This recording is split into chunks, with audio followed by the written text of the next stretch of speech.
Ok. Am, Buenos días, somos el equipo 3 de Ética y Legislación. Mi equipo está conformado por Flores Solís Lisset, Galván Hernández Edith, González Gutiérrez María Fernanda y una servidora, Dolores Rodríguez Astrid.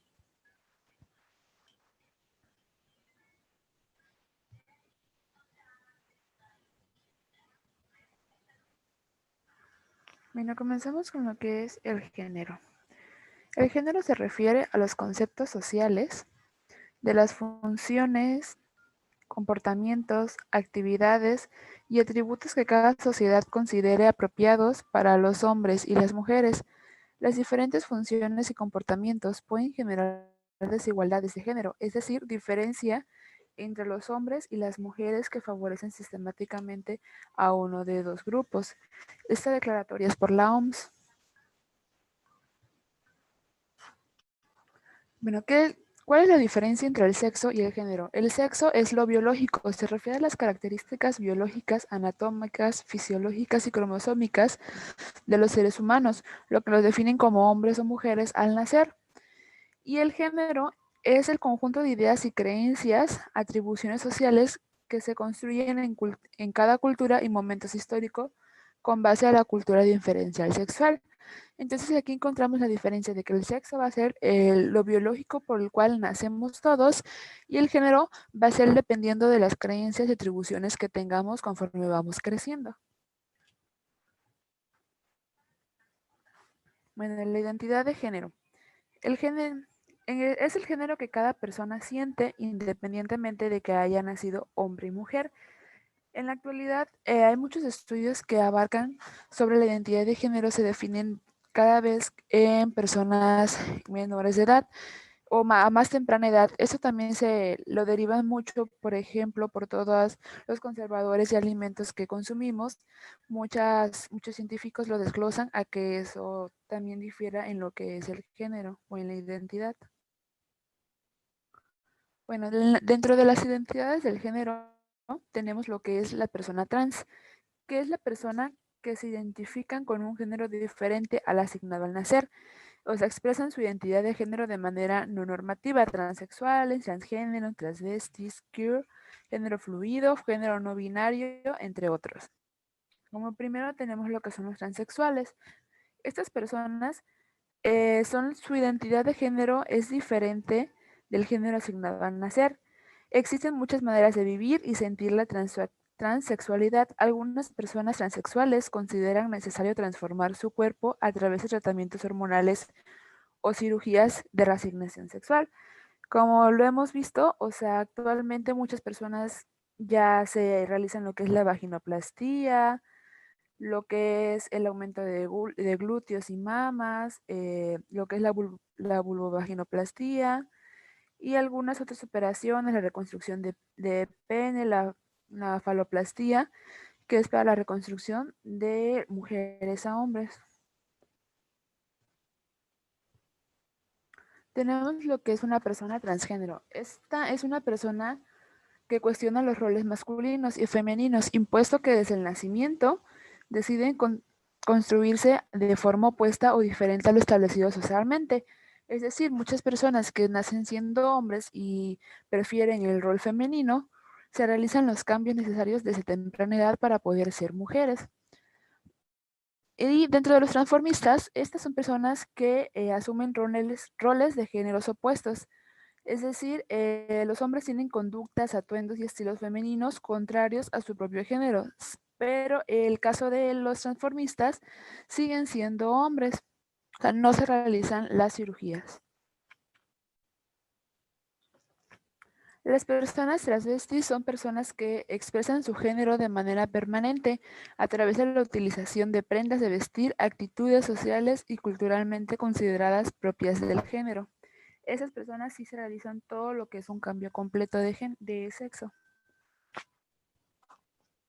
En el marco legislativo, en 2012 se aprobó lo que es la Ley 26.743 de Identidad de Género. Es reglamentada por el Decreto 1007 y el 903 del 2015, donde reconoce la identidad de género. Todos tienen derecho a definir su género y ser respetados. De igual manera, tenemos lo que es la ley 26.618 del matrimonio civil, sancionada en el 2010, donde todos tenemos derechos maritales de las parejas del mismo sexo o con las de diferente sexo y todo está legalmente permitido. Aquí tenemos una imagen más explícita de lo que es la sexualidad y entendemos por expresión de género es aquello que cómo se expresa la persona a su sociedad. La identidad de género es cómo ella se siente siendo a lo mejor el género opuesto. La orientación sexual es hacia qué persona a la persona la atraes. En este caso se denomina como gay, lesbianas o bisexuales. Y el sexo biológico es el sexo por el cual nosotros nacemos.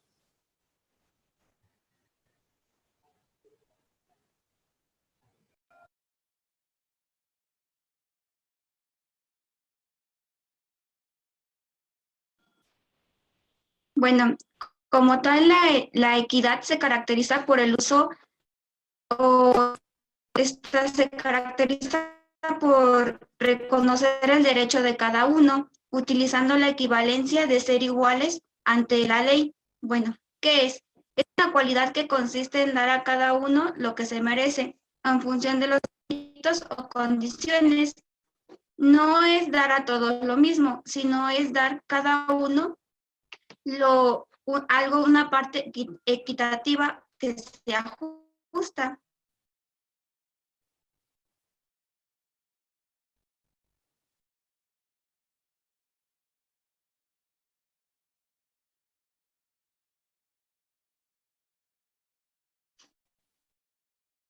Bueno, no, en varias ocasiones es fácil confundirse en lo que es igualdad y equidad, pero lo que es la equidad significa darle a cada persona lo que necesita. Mientras tanto, la igualdad significa tenemos que diferenciar entre igualdad y equidad, son cosas diferentes.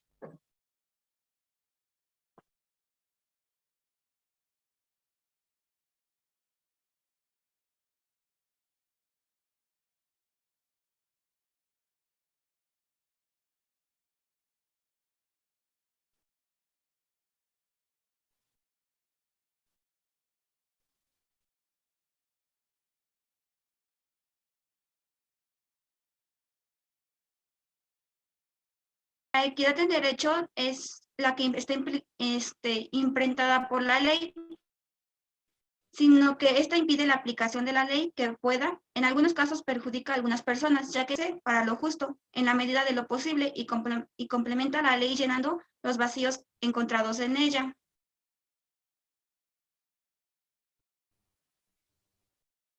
La equidad en derecho no se interpreta la ley. La equidad de género es la tarea fundamental de la equidad del género, es ofrecer a las personas, independientemente de se garantice el acceso a los derechos, así como el uso de los bienes y los servicios de la comunidad.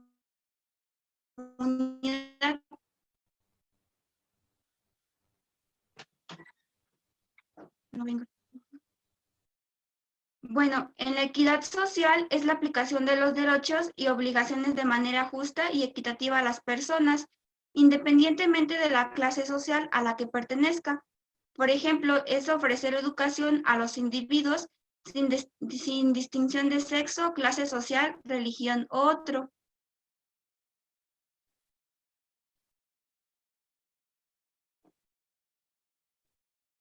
Bueno, la equidad como valor, bueno, busca implementar justicia y igualdad de oportunidades entre hombres y mujeres, respetando las características particulares para darle a cada uno lo que le corresponde o lo que se merece.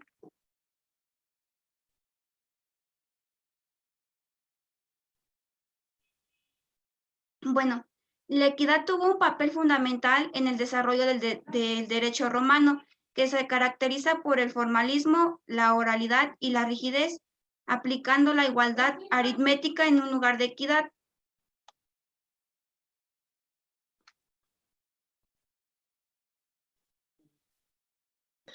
Bueno, yo les voy a hablar de la diversidad cultural. La siguiente, por favor. Bueno, entendemos que la diversidad cultural es un principio que reconoce las diferencias culturales entre diversos grupos humanos, así como la existencia, convivencia e interacción entre diferentes culturas dentro de un mismo espacio geográfico. La siguiente. Bueno, a través de la diversidad cultural se pueden apreciar las diferentes expresiones culturales propias de un pueblo, país o región, que a su vez han sido modificadas o afectadas por las expresiones culturales provenientes de otros territorios gracias a diversos factores. Bueno, México es el segundo país de mayor diversidad cultural en el mundo, después de India, ya que cuenta con 68 pueblos indígenas con sus lenguas, sin contar las variantes de estas. Bueno, la Comisión Nacional para el Desarrollo de los Pueblos Indígenas de México explica que existen actualmente 68 pueblos indígenas, los cuales representan aproximadamente 11 millones de los 132.562 habitantes del país. Bueno, dentro de estos sabemos que se pueden manifestar de dos maneras, ya sean materiales o no materiales. En los materiales podemos encontrar su representación de manera gastronómica, en las artesanías y en las creaciones artísticas. En las no materiales se encuentran las fiestas, las ceremonias y las representaciones teatrales o musicales de cada pueblo indígena.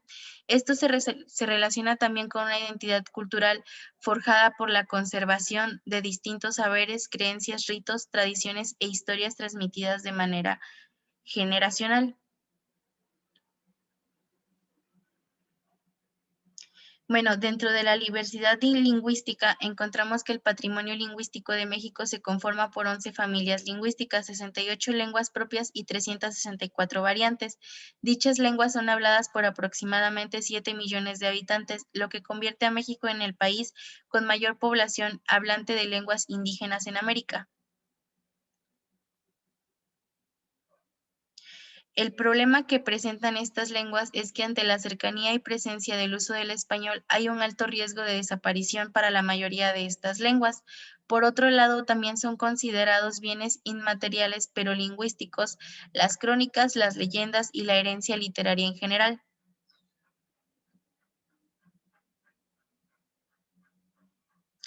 Bueno, en el patrimonio material encontramos otros aspectos donde la diversidad cultural es visible gracias a las expresiones materiales como los monumentos históricos y bienes documentales. Quizá una de las cuestiones más representativas en este sentido es el patrimonio arqueológico que puede incluir Chichén Itzá, Monte Albán, Teotihuacán, los restos utensilios de herramientas y los restos de arte rupestre.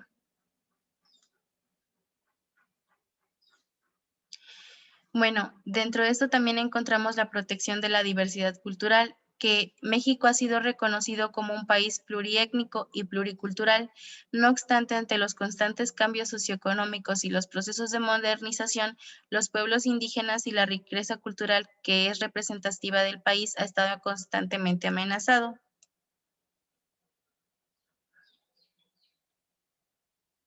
Bueno, en 2001 se hizo la Declaración Universal sobre la Diversidad Cultural de la UNESCO. De igual forma, se aprobó la reforma de la Constitución Política de los Estados Unidos Mexicanos que reconoce la diversidad cultural de la nación mexicana en el artículo 2, cuyo foco de atención es centrado en los pueblos indígenas.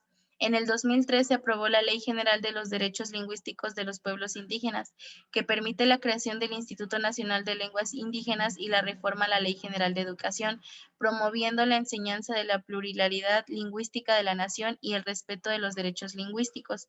Y en el 2004 el Consejo Nacional para Prevenir la Discriminación y una ley federal que lo respalda, de manera que es posible garantizar el derecho a la igualdad y a combatir la exclusión social por motivos de origen étnico.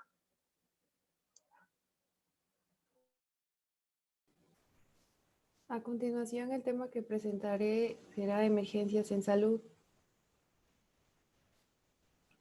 Se entiende como emergencia a las amenazas súbitas a la salud pública o al bienestar del medio ambiente, ocurre debido a causas naturales o intervenciones del hombre, causando un impacto que puede ser atendido con recursos locales. Una emergencia igual es una situación crítica de peligro evidente para la vida del paciente o de una persona y que requiere una atención inmediata. Siguiente. Un ejemplo de una emergencia puede ser cuando una persona sufrió un accidente y está inconsciente o se sospecha que ha sufrido un infarto, un paro cardíaco. Hay una pérdida abundante de sangre y puede haber lesiones como huesos rotos, igual algún desastre natural, una persona cuando sufre quemaduras severas y cuando hay una reacción alérgica severa, es uno de los ejemplos de emergencias. La siguiente, por favor. Para responder eficazmente a un desastre o una emergencia de salud, las actividades que se deben realizar es establecer una relación de trabajo estrecha y acuerdos de cooperación mutua con servicios de salud de emergencia, proveedores de atención médica y psicológica, cuerpo de bomberos, autoridades del orden, organizaciones de respuesta federales, estatales, locales y tribunales, la coordinación de respuesta de salud pública estatal, regional y tribunales, al igual que las entidades de salud de jurisdicciones, organizaciones humanitarias no gubernamentales o voluntariados y equipos de respuesta de emergencias.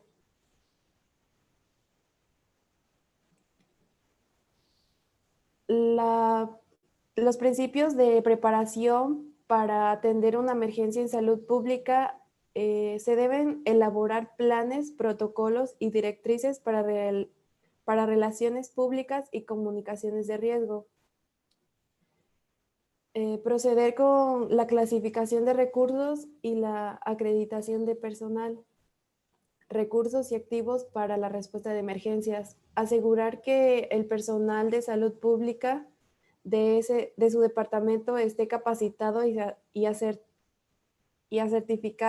certificado en prácticas de salud y de seguridad.